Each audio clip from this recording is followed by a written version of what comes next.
নাম না করে অনুব্রত মণ্ডলকে নিশানা করলেন কাজল শেখ এবং তিনি বললেন যে বীরভূমে এই বদল তার পেছনে চক্রান্ত দেখছেন তিনি। 2-3 মাসে এমন কি হলো যে পুলিশ মার খেলো, 2.5 বছরে কিছু হয়নি, এখন কি এমন হলো? শান্তিনিকেতনে আদিবাসীদের জমি দখল করে আবাসন কাজ বন্ধ হবার পরে আবার কি করে সেই কাজ শুরু? টাকা খরচের তালিকায় জেলা পরিষদের অবনমনেও চক্রান্তের তত্ত্ব। পায়ে হাত প্রণামের সৌজন্য অতীত।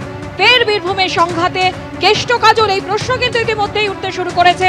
কারণ অনুব্রত মণ্ডলের জেল মুক্তির পরে বীরভূমে বদল চক্রান্ত দেখছেন কাজল শেখ। সেক্ষেত্রে নাম না করে অনুব্রত মণ্ডলকে নিশানা করলেন কাজল শেখ।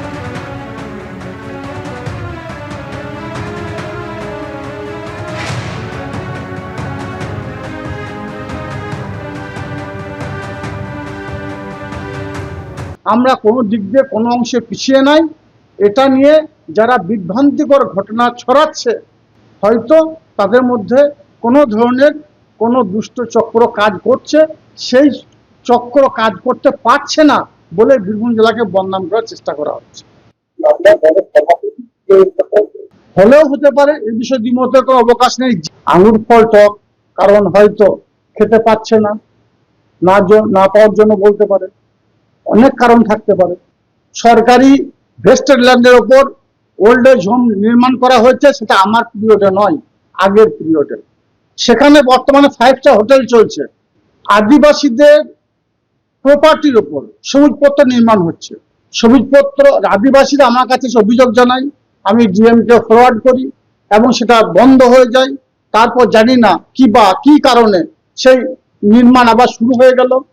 তো এইসব বিষয়ে প্রতিবাদ আমি করি, হয়তো এটাও তার কারণ হতে পারে। 2023-এ নির্বাচন করেছি, 24-এ নির্বাচন করেছি, বীরভূম জেলা কোর কমিটির সদস্য হিসাবে আমি বলছি, বীরভূম জেলা একটা বোমাবাজি হয়নি, গুলিবাজি হয়নি, আপনারা দেখিয়েছেন।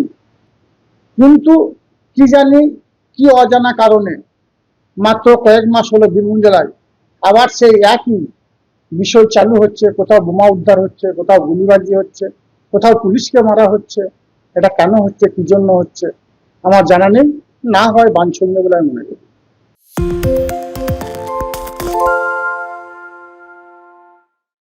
সত্য অন্তহীন, সত্যের খোঁজও তাই, সত্য সন্ধানে তাই আমরা অক্লান্ত, অকুতভয়। এবিপি আনন্দ নতুন ভাবনার প্রতীক, যা মনে মুক্ত, তথ্যে যুক্ত এবং যাবতীয় সীমানার বাঁধন থেকে মুক্ত।